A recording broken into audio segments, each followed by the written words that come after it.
यदि आप हमारे देश के 3 नाम भारत, हिंदुस्तान और इंडिया के पीछे की बुनियादी या बेसिक जानकारी नहीं जानते तो फिर आप क्या ही जानते हैं। नमस्कार दोस्तों, आज के इस वीडियो में हम बात करेंगे कि आखिर हमारे देश को भारत, हिंदुस्तान और इंडिया ये नाम कैसे मिले।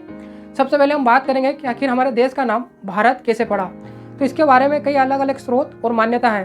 सबसे पहले हम बात करेंगे महाभारत काल की। तो इसमें एक सबसे लोकप्रिय कथा है राजा दुष्यंत और शकुंतला की, जिनके पुत्र थे भरत। यह भरत बाद में एक महान चक्रवर्ती सम्राट बनते हैं और कहा जाता है कि इन्हीं भरत के नाम पर हमारे देश का नाम भारतवर्ष पड़ा।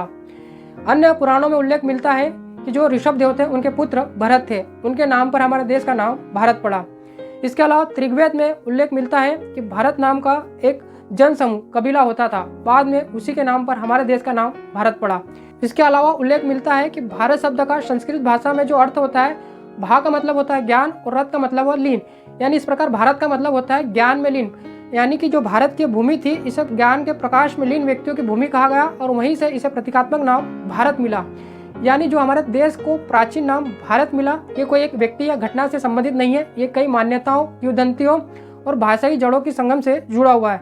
इस प्रकार जो भारत नाम है हमारे देश की प्राचीन संस्कृति को दिखाता है। अब हम बात करेंगे कि आखिर हमारे देश को हिंदुस्तान नाम कैसे मिला। तो जो हिंदुस्तान शब्द में जो हिंदू शब्द है, इस सिंधु नदी से बना हुआ है। फारसी भाषा में जो स होता है उसे ह बोला जाता है। तो जो सिंधु नदी के उस पार के लोग थे, जैसे अरबवासी, उन्होंने सिंधु नदी को हिंदू कहा।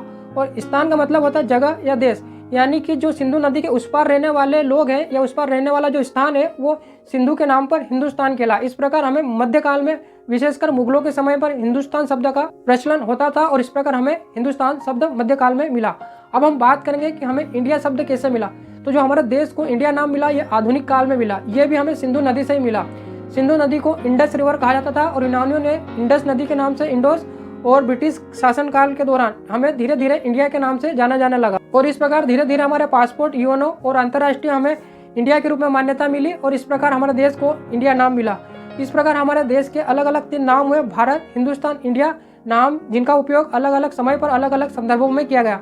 नाम चाहे अलग अलग हो लेकिन हमारा दिल एक है, विविधताओं में एकता हमारे देश की पहचान है। जय हिंद।